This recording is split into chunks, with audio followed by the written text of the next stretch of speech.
नमस्कार life is सुरेखामध्ये सर्वांचं स्वागत आहे। तर आज आपण रेसिपीमध्ये मूग डाळ आणि साबुदाण्याची खीर करणार आहोत आणि त्यासाठी लागणारे साहित्य मी इथे तुम्हाला दाखवते। सगळं हे साहित्य आहे। इथे 4 टेबलस्पून मूग डाळ घेतलेली आहे, 4 टेबलस्पून साबुदाणा घेतलेला आहे आणि दूध देखील प्रमाणात घेतलेलं आहे। ड्रायफ्रूट आपल्यावर आहे, जे घरामध्ये असेल ते तुम्ही टाकू शकता। तर इथे एवढे ड्रायफ्रूट होते, बदाम आहे, मनुका आहे आणि वेलची आहे आणि ही साखर आहे। तर आता हे साहित्य दाखवून झालेलं आहे आणि लगेचच आता आपण रेसिपीला सुरुवात करूया।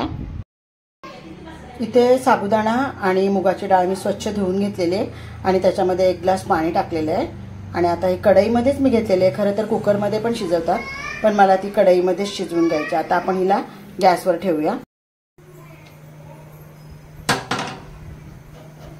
एक मोठी उकळी आली का नंतर मी गॅस जरा कमी करून घेणार आहे। आता मोठी उकळी यायची थोडीशी वाट पाहूया। तर अशी मोठी उकळी आलेली आहे आणि मी काही जास्त पाणी वगैरे टाकलेलं नाहीये, पण मला अक्षरशः ही गाळ करून घ्यायचं आहे, म्हणजे साबुदाणा आणि मुगाची डाळ याचा गाळ करून घ्यायचा आहे। गॅसने तसा फास्टच ठेवलेला आहे। ड्रायफ्रूटमध्ये असे बारीक बारीक सगळे काप करून घेतलेले आहेत। त्यानंतर वेलची देखील सोलून घेतलेली आहे। तर ते साबुदाणा आणि मुगाच्या डाळीचा बऱ्यापैकी गाळ झालेला आहे, पण मला आणखीन याचा गाळ करायचा आहे। तर त्यामध्ये हे देखील साहित्य मी इथे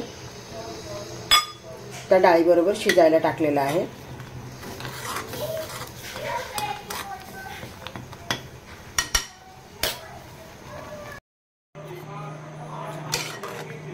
डाळ आणि साबुदाणा त्यानंतर ड्रायफ्रूट आपण टाकून घेतले, तर अगदी शिजून त्याचा असा गाढा तयार झालेला आहे। साबुदाण्यामुळे त्याला चिकटपणा आलेला आहे आणि गाळच झालेला आहे जवळजवळ। आता ह्यामध्ये आपण टाकूया साखर।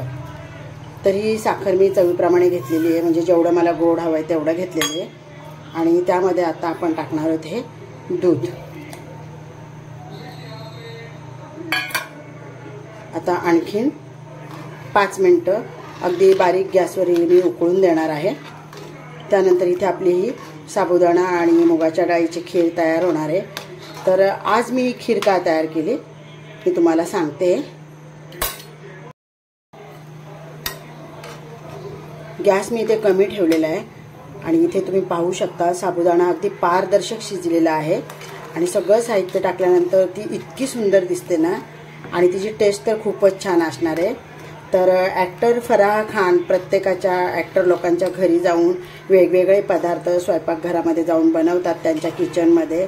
तर ही खीर त्यांनी शिल्पा शेट्टीच्या घरी जाऊन बनवली होती आणि ज्यावेळेस तो भाग मी पाहिला टीव्हीवर तेव्हाच मी ठरवलं की मी देखील ही रेसिपी नक्कीच करून दाखवीन आणि त्याप्रमाणे मी आजची ही रेसिपी केलेली आहे। तर आता खीर तयार होण्याची आपण वाट पाहूया। आणखीन 5 मिनिटं अगदी मंद गॅसवर मी तिला ठेवलेली आहे। दूध आणि साखर टाकल्यानंतर जवळजवळ 5 मिनिटं मी अशी मोठी उकळी येऊन दिलेली आहे आणि खीर इथे आपली तयार झालेली आहे। आता मी इथे गॅस बंद करून घेते।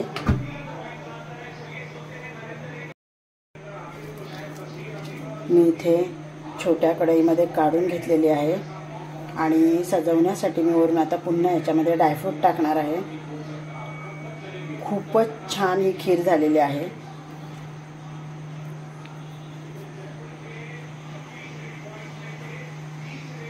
चव तर त्याची खूपच चांगली असणार आहे।